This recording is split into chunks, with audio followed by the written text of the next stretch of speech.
আসসালামু আলাইকুম। তো শুরু করছি। মহান পাক রব্বুল আলামিন যাকে সৃষ্টি না করলে তামাম দুনিয়া সৃষ্টি হতো না, পাক রব্বুল আলামিন এবং তার সাথে তার প্রিয় হাবিব হযরত মুহাম্মদ আহমদ মুস্তাফা সাল্লাল্লাহু আলাইহি সাল্লাম।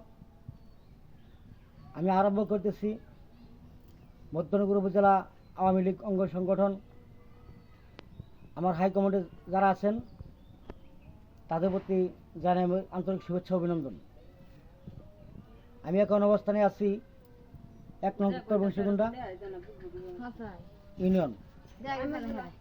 কিছু আবেগ, কিছু কথা নিয়ে আমি আজকে আপনাদের সামনে হাজির হলাম। তো এই যে নৌকাটি দেখতে পাচ্ছেন, কালাগড় নিবাসীর নাম হলো লতিফ। ওনাকে নিয়ে আমি প্রায় 1 মাস 10 দিন নির্বাচন করছি। প্রতি বাড়ি বাড়ি ঘুরছি, প্রতি ঘরে ঘরে গেছি, প্রত্যেক দোকানে মিটিং করছি, প্রত্যেক মিটিংয়ে গেছি, প্রত্যেক ছুটাউনে গেছি, মধ্যনগর গেছি নিজ খরচে। নিজ খরচে আমরা 2 জন নির্বাচন করছি। মহেশখোলা 1 নং উত্তর বংশীকুণ্ডা ইউনিয়ন আওয়ামী লীগ অফিস বলতে পারবে না যে আমাদেরকে 1 টাকা কেউ খরচ দিচ্ছে, কেউ বলতে পারবে না। আমি আচ্ছা আমি একটু বলি। তো আমি একটা মুক্তিযোদ্ধার সন্তান। আমার বাবা freedom fighter Piyush Abdul Sabur Khan, gazette নং 4187। তো আমি বঙ্গবন্ধু সৈনিক।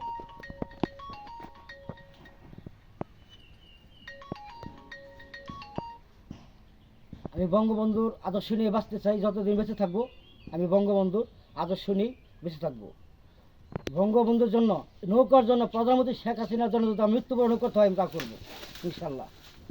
তো কিছু কিছু নেতার জন্য আজকে আমাদের আওয়ামী লীগ, যারা পুরাতন আওয়ামী লীগ, তারা কিন্তু আমি চিনি না। তাদেরকে চিনতে হবে, তাদেরকে খুঁজতে হবে। এই যে তৃণমূল অবহেলিত আওয়ামী লীগ, আমরা তো চিনি না। অবহেলিত আওয়ামী লীগ, আমরা এই লোকটা নিয়ে আমি প্রায় 1 মাস 10 দিন কত ঝাড়ে জঙ্গল কত জায়গায় ঘুরছি, নিজের পয়সা খরচ করছি, নিজের পয়সা দিয়ে আমরা সৌরানো গাড়ি দিছি। আমাদের খবর কিন্তু কেউ নেয় না। আমি একজন মুক্তিযোদ্ধার সন্তান। আমি ইঞ্জিনিয়ার মুয়াজ্জম হোসেন রতনের আমলে 15 বছর আমি যুবলীগ, আমি 7 নং ওয়ার্ডের সাধারণ সম্পাদক ছিলাম। আমি মধ্যনগর থানা যুবলীগ কাউন্সিলর ছিলাম। বেশ কিছুদিন আগে মৎস্যজীবী লীগ একটা সংগঠন হয়েছে, ওইখানে 1 নং উত্তর বংশীকুণ্ডা আমি যুগ্ম আহ্বায়ক। নেতারা কিন্তু সবাই জানে, কিন্তু কেউ আমাকে এলয় করে না। কারণ আমার জন্মগত আওয়ামী লীগ, জন্মসূত্র আওয়ামী লীগ। আমি একজন মুক্তিযোদ্ধার সন্তান। 71-এর রক্ত। আমার বাবা 71 স্বাধীন করেছে দেশ, ওই বাবার সন্তান আমি। তো এখন কিছু কথা বলবে আমাদের লতিফ ভাই।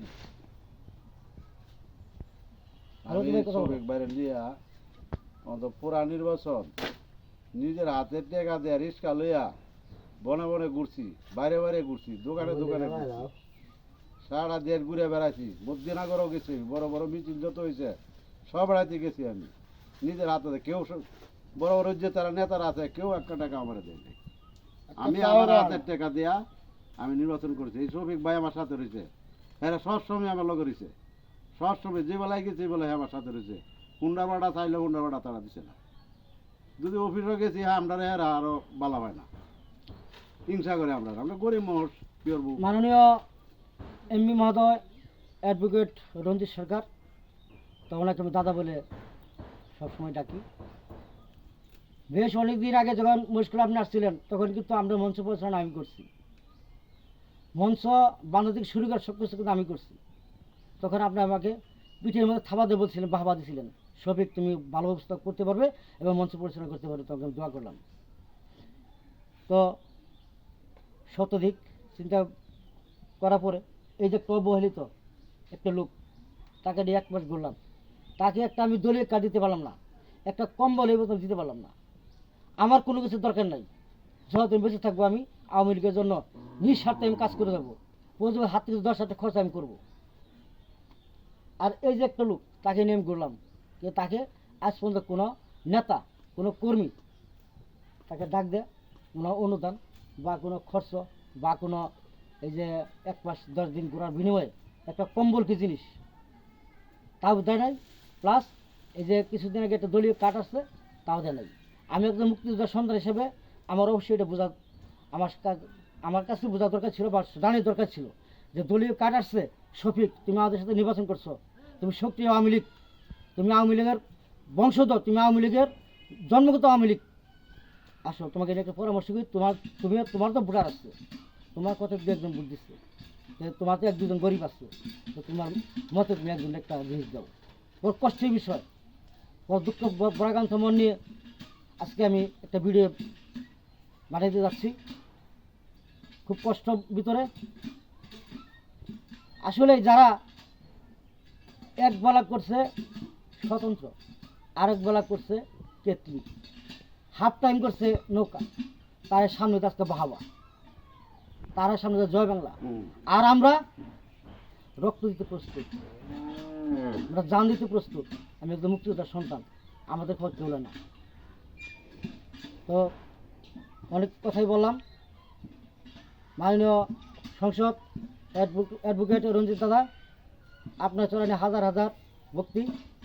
মানে ভালো থাকবেন, সুস্থ থাকবেন, এবং আমার এই ভিডিওটা একটু ফলো করবেন। যদি এই ভিডিও করাতে যদি আমার বেয়াদবি হয়, সুনামগঞ্জ 1 আসন মধ্যনগর উপজেলার সকল হাইকমান্ডের সকল আওয়ামী নেতৃবৃন্দের কাছে আমি ক্ষমাপ্রার্থী, সকলে আমাকে ক্ষমা করে দিবেন। আমি খুব আবেগ নিয়ে কষ্ট নিয়ে আজকে একটা ভিডিও করলাম। আমি অবহেলিত আওয়ামী লীগ, আমি যে একটা মুক্তিযোদ্ধার সন্তান, এমন কোনো প্রাধান্য 1 নং উত্তরবঙ্গ আমাকে কেউ দেয় না বা দিতে চাচ্ছে না। যদি আমার এই ভিডিওটা মধ্যনগর উপজেলা আমার হাইকমান্ডে যারা আছেন, আওয়ামী লীগের, যুবলীগের, কিশোর লীগ, শ্রমিক লীগ, স্বেচ্ছাসেবক লীগ, যদি আমার ভিডিওটা ফলো করেন, দয়া করে একটু শেয়ার করবেন।